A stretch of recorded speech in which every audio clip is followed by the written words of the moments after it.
じゃあスカルソンさんどうぞ。どうもありがとうございました。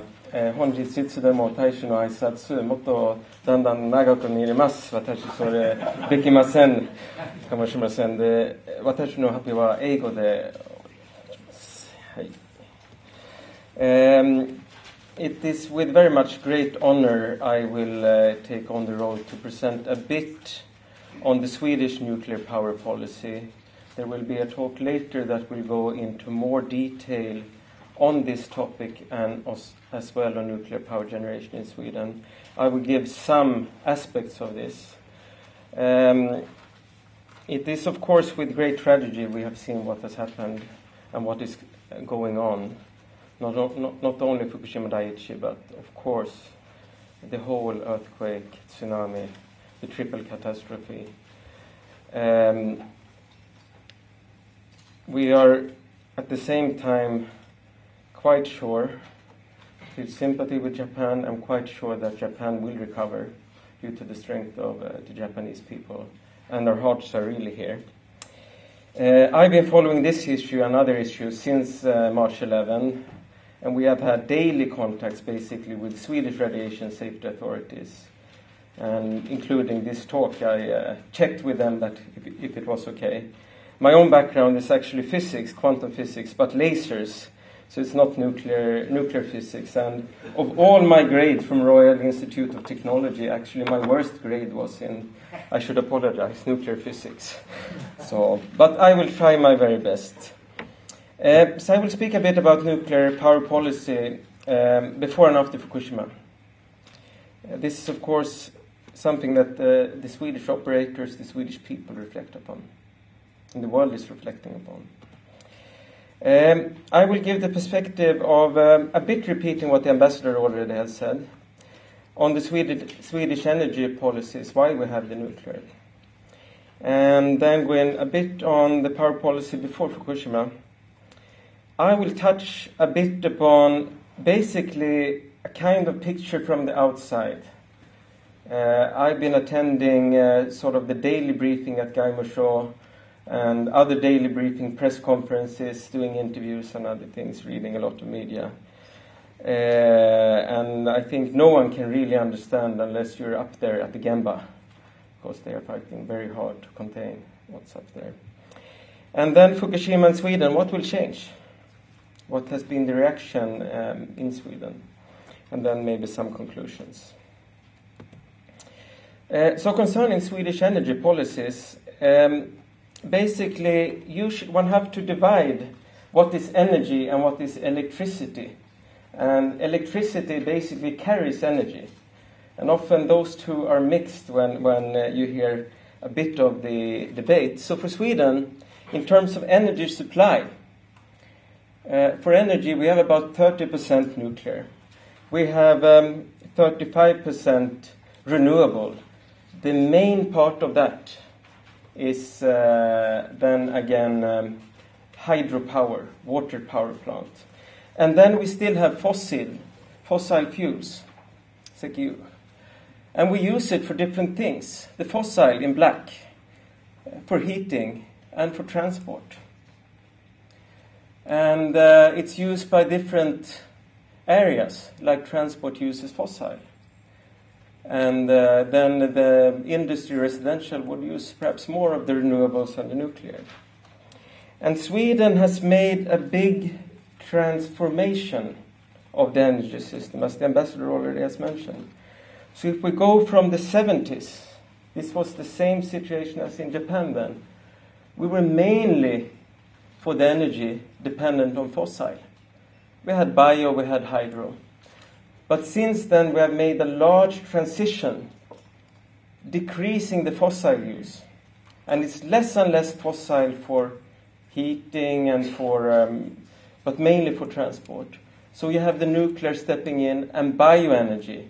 There's a lot of discussion now in Japan on the biomass, of course. So Sweden have a large fraction of biomass.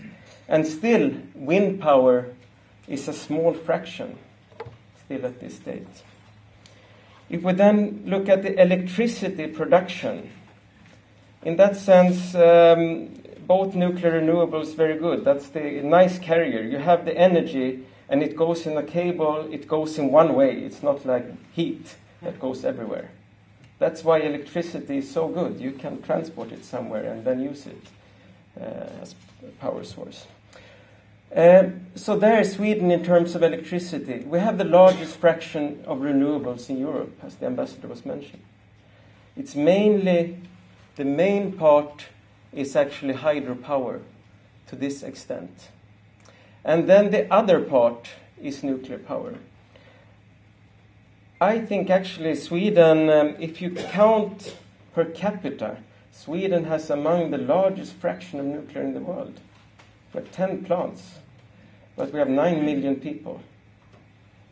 But we have a rather big country, so its population is spread out. Still, globally, the world is much more, even for electricity, dependent on fossil. That is also so in Japan at this stage, even for the production of electricity. But Sweden has made that transition. But nuclear is still a very important part, because we have kind of heavy industry that depend on this electricity source.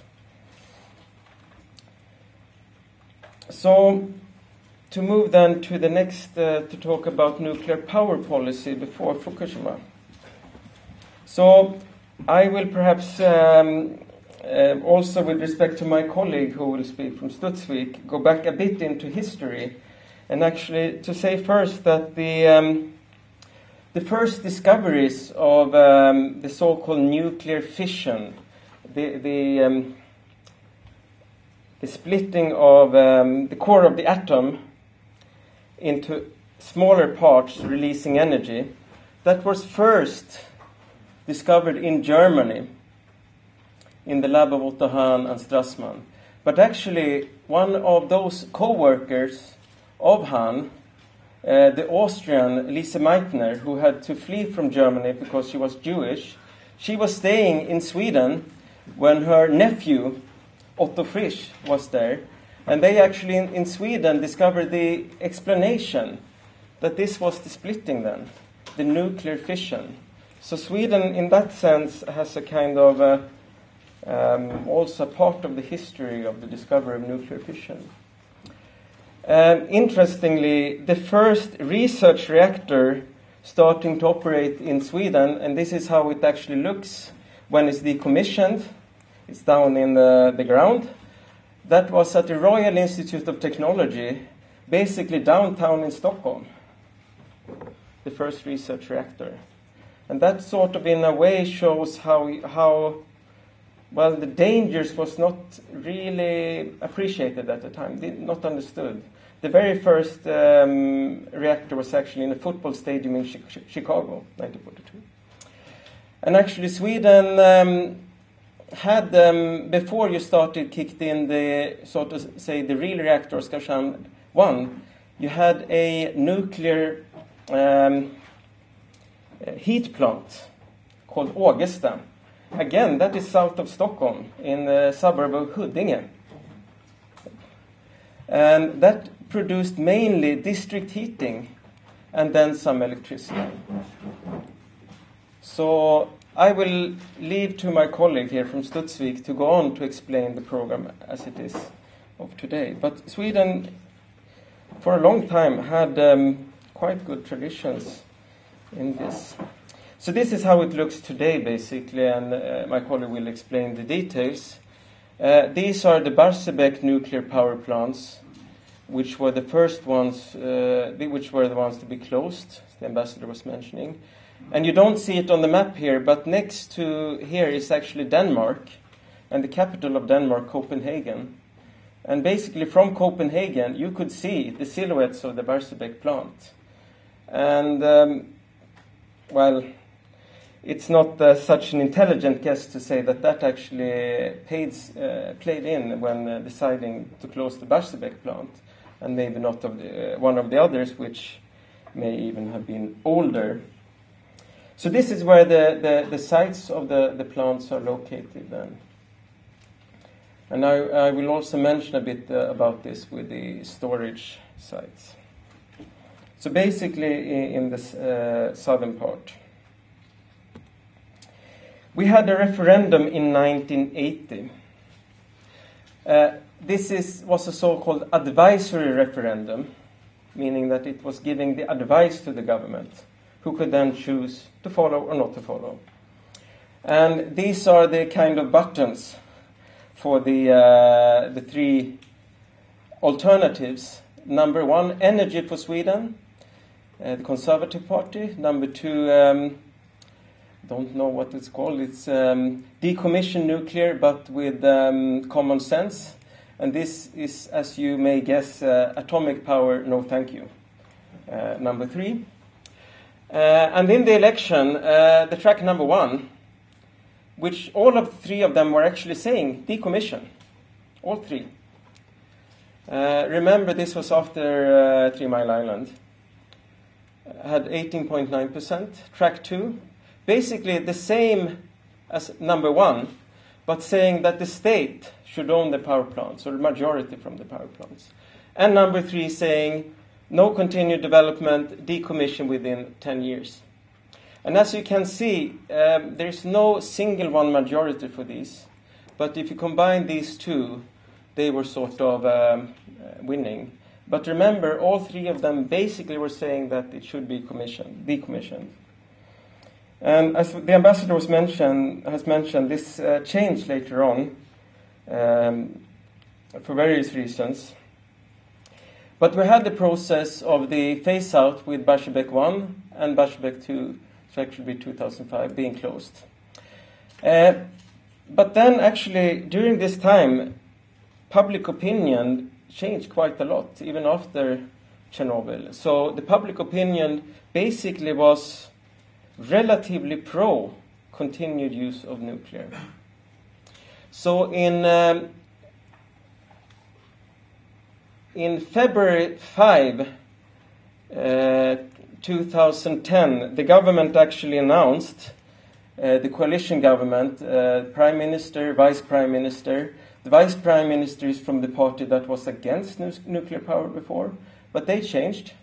And the Liberal Party was very much for, and the Christian Democrats. So they changed. And actually at this day, I was giving a presentation about nuclear power in Asia, the increase of nuclear power in China, India, and a bit the Japanese sort of increasing, but mainly about China. And at that very day, we got an SMS to the conference saying, well, now the government has changed.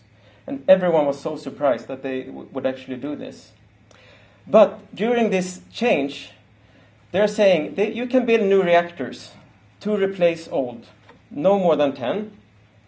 And it makes sense in the following. Though you have reactors that are turning 40 years or more, and they may not be safe, and they also in power not so strong. So the new reactors being built, they can be a factor of 3 more powerful. So you can replace, in principle, those. But only at the sites of where you have already these nuclear plants. It makes the approval process, of course, easier. And this is extremely important. The nuclear energy should bear its full cost. So basically no government subsidies. And the Ministry of Environment, Mr. Andreas Carlgren, who is from the Centre Party, being sort of ideologically against nuclear power, at the Energy Conference on March 16, 2011, in his speech, he mentioned that nuclear energy is a parenthesis in Swedish energy history. So still bear the referendum, in fact.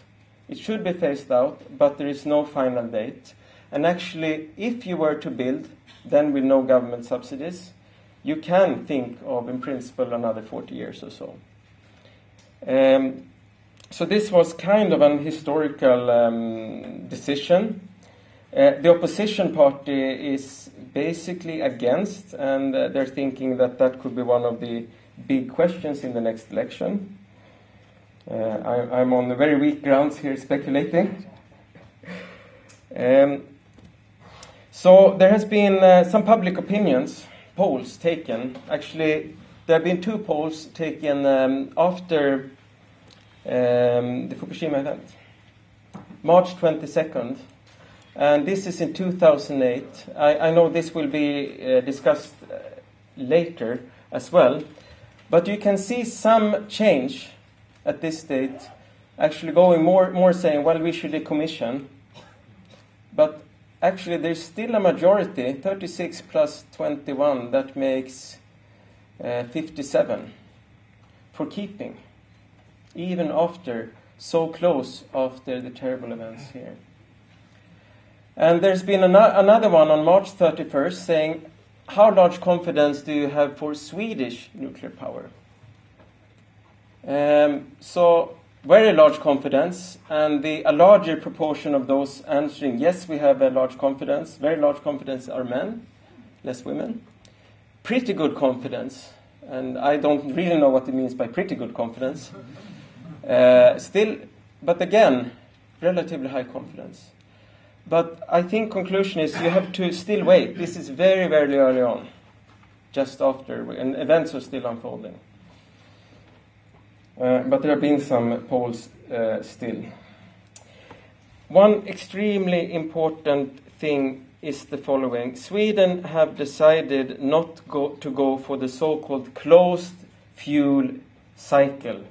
I won't go into any details, but many of you would know of the Monju fast breeder reactor. That is something that is necessary for a so-called closed fuel cycle. Sweden instead have decided once we have used the nuclear fuel, it should be kept in the long-term storage.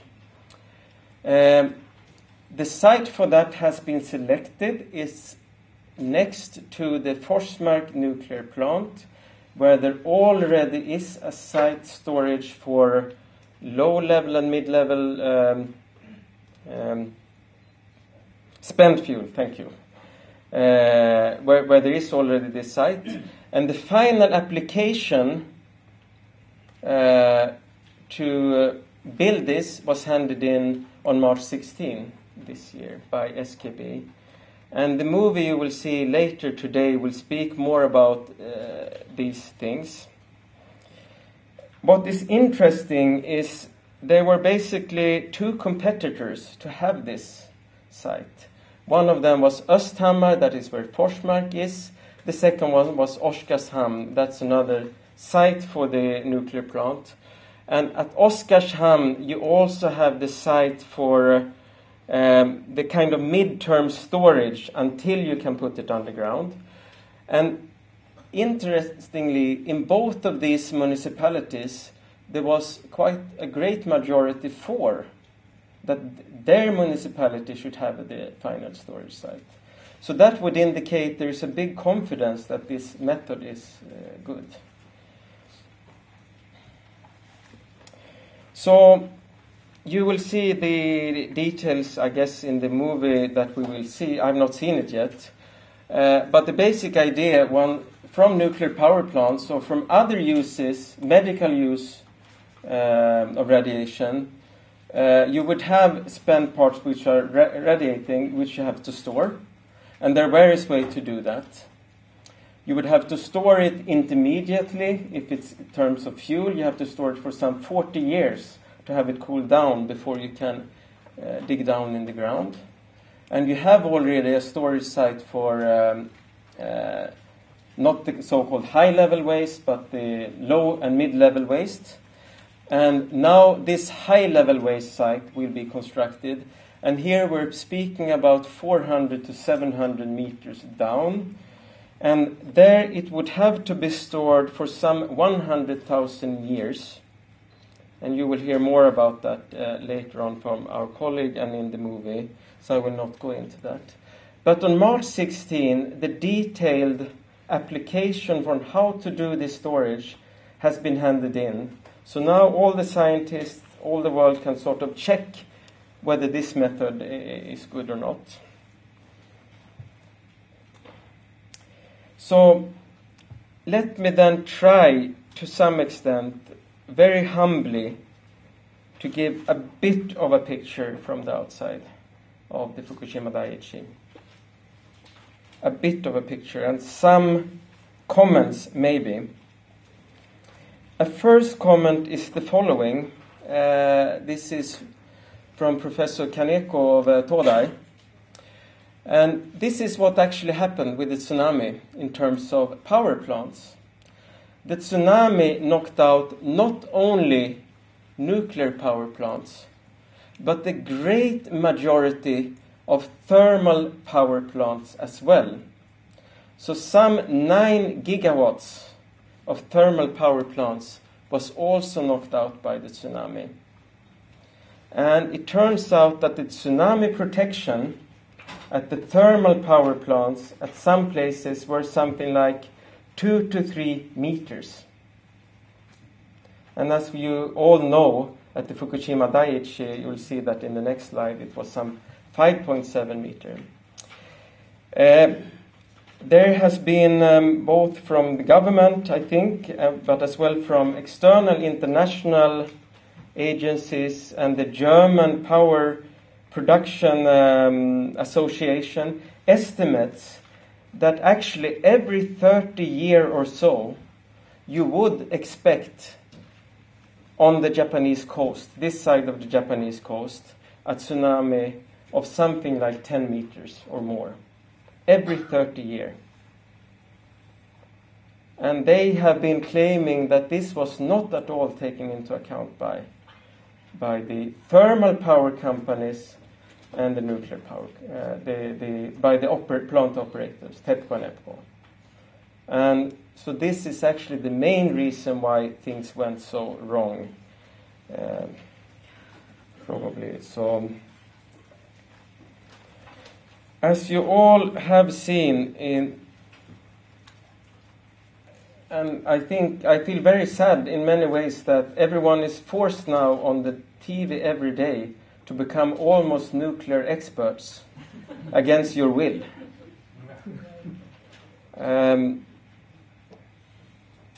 So basically, this very high tsunami with this design basically flooded the complete building.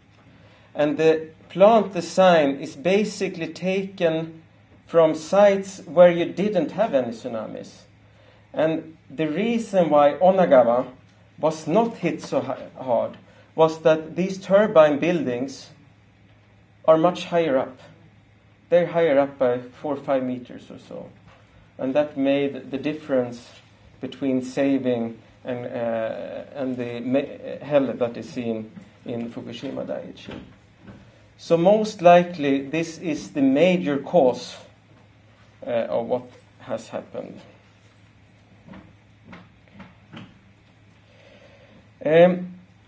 You have all seen this so-called radiological scale, the so-called INES scale. And this is basically so that with every one increase, you're a factor of 10 worse. So this is Chernobyl, by no comparison the worst accident in history. Also, the Chernobyl site had no confinement, and it went on for months. And also for 1 week, the public was not told that accident had happened. So this is the estimate of the Fukushima Daiichi. This is 3 Mile Island. Sweden have had some incidents, even with power loss, which were on the level 2, and there has been some at level 3, but nowhere in this sense near. On the other hand, I like to bring up the following, and as an example, Sweden and Chernobyl. It may not be known that Sweden were actually one of the countries that was hit worst by the Chernobyl incident. And actually the Chernobyl incident was first discovered in Sweden, outside the Forsmark nuclear plant.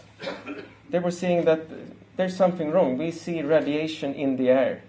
Where is it from? And they were first thinking that's maybe something with the plant, Forsmark, but it came from Chernobyl. So it's estimated that something around 5% of the fallout hit Sweden just because of the wind conditions. And some areas here around the area of Gävle. And some places have received this extra dose of the 1 millisievert per year. So this graph, this is in Swedish basically. This is the average in Sweden. And this is, we don't need to go into details, but basically if you are a farmer in this region here, of Gävle up here, you were exposed about a factor of 10 more than the normal background. And if you're the so-called Samis, the population up north, having reindeer would eat the grass. The grass would have the cesium. The cesium stays on very long time. After 30 years, half is gone. Another 30 years, another half is gone. So the cesium stays on. They would have even a higher exposure. So both the farmers, the Samis, and actually hunters, they are monitored, especially by the radiation safety authorities. And the normal food intake, you say you should have from food internal exposure less than 1 millisievert per year. Okay? And if you have a limit of 300 becquerel, that would correspond eating something like 300 kilos or something like that of something. Then actually what Sweden had to do for wild meat, reindeer meat, fish from lakes, and wild berries, they had to raise the level to 1500 becquerel per kilo. Which means that if you eat 50 kilos of reindeer meat, which Samis may do, you would get to that limit. Now here in Japan, this is the level. But Sweden actually, since we were so much exposed, we had to raise this level. But in this sense, a kind of comforting fact is the following, is that there has been no increased cancer rate observed for Sweden. And the main reason you have seen increased rates of thyroid cancer in the Chernobyl region was basically that the population there was not told, and they were not giving these so-called iodine tablets.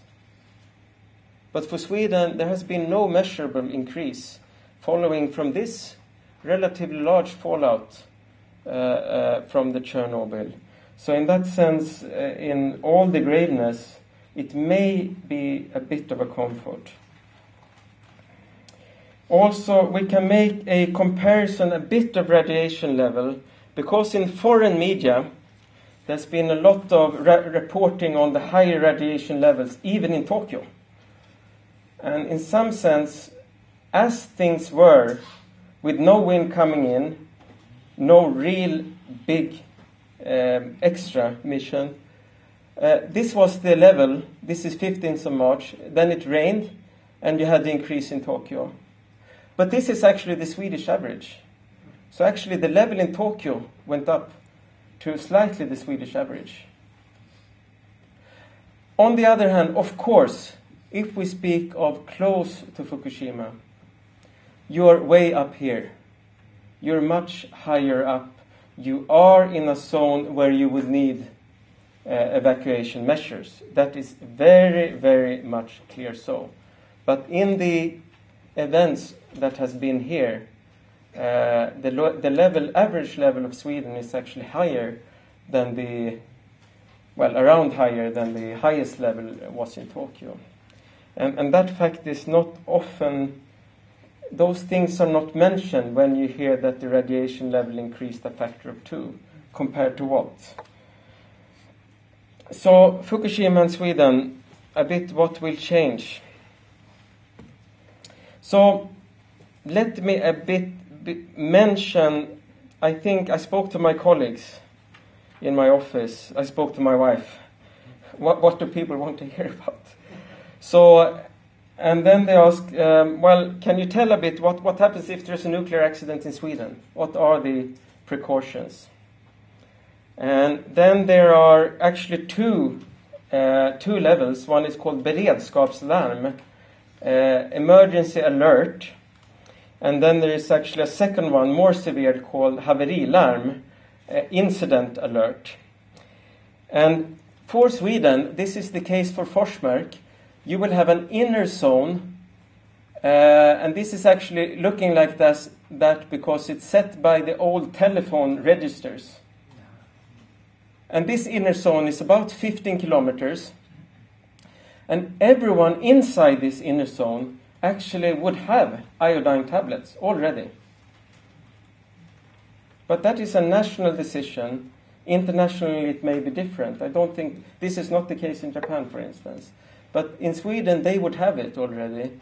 And everyone would have a special warning radio. Everyone have been briefed. There are information brochures on what to do.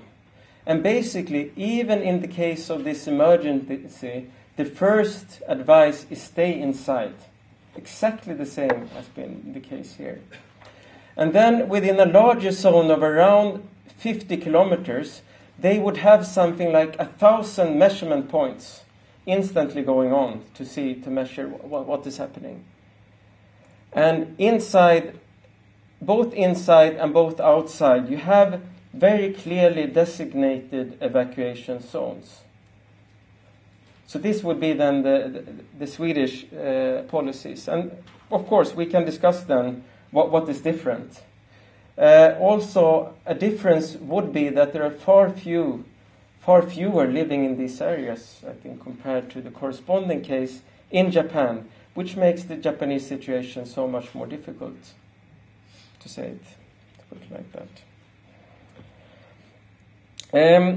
For those of you who are interested, on May 9, there was a seminar in Sweden at the Royal Swedish Engineering Academy of Sciences.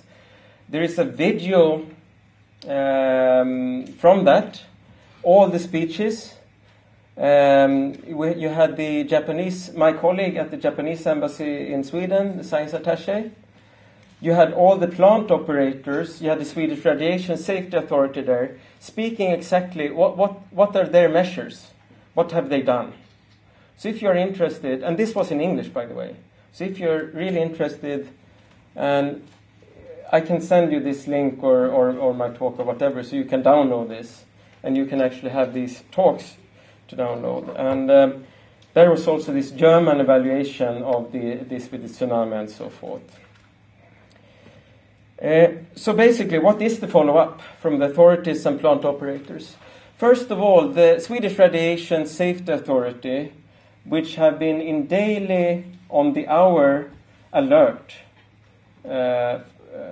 with the embassy, with the for Sweden on this. They had something like 50 people or so in the emergency team. They now have a special government mission from May 12 to assess the consequences.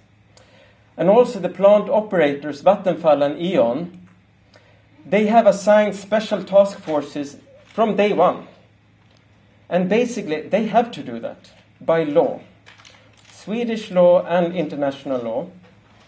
As soon as something happens internationally, you have to assess what is the consequences nationally. And it's also basically a part of a sound safety culture, I would say. As soon as something happens somewhere else you can learn, you have to do it. And of course, it's the relevant learning. And as the ambassador was pointing out, one of the consequences is that everyone will have to rethink more creatively.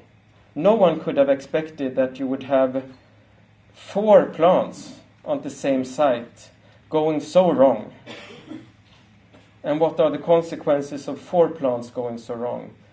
Maybe one of them means that you cannot work on the other. So think outside the box. And also we don't have the tsunamis in Sweden, but we may have extreme storms. We may have snowstorms, as you can guess. So they are trying to analyze that and see how is this applicable to Swedish units. Analyzing various scenarios. And that is done, I think, by plant operators all around the world are doing the same thing, not only Sweden. So basically then, in conclusion, I would say that the lesson from Fukushima in this respect, it's really a new situation after March 11, and there really has to be the emergency preparedness for several of the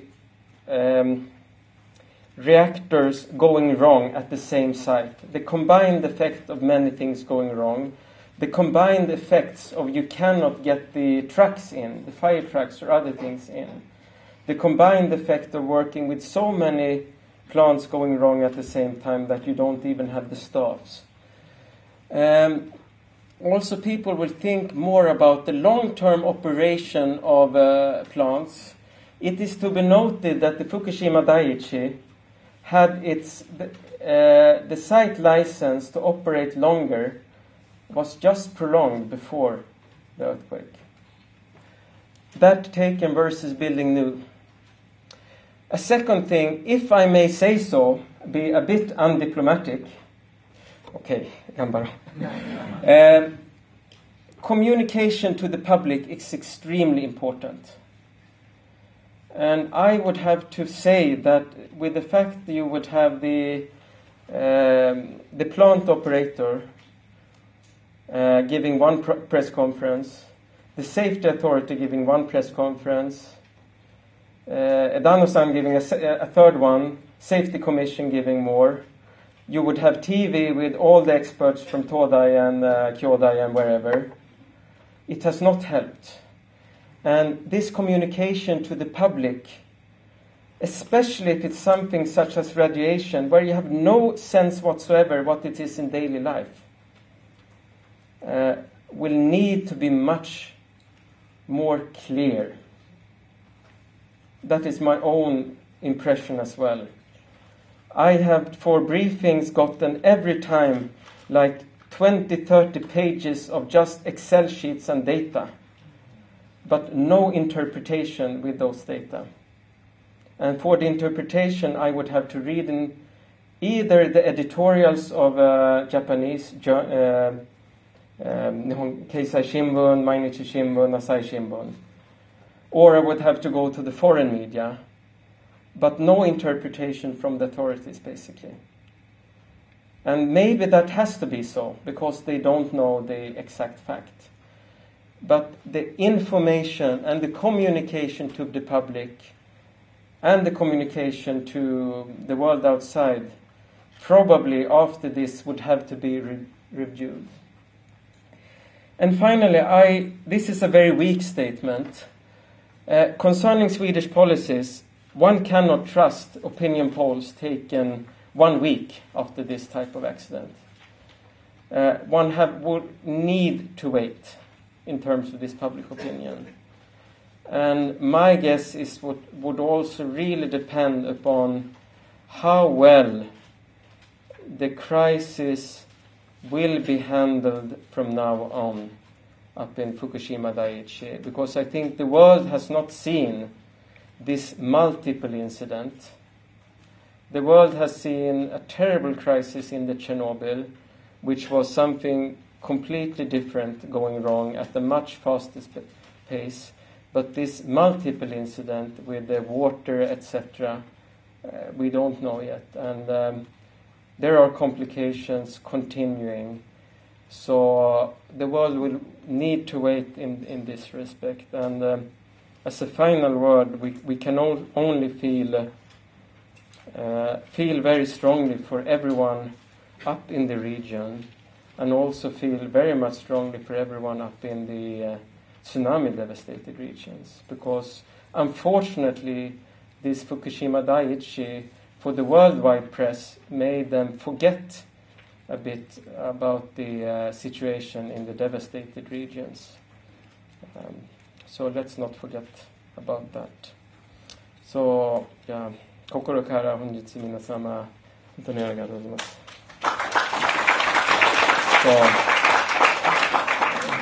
頑張り日本、もう一回、渋谷もっともっと明るいに一緒にしようか。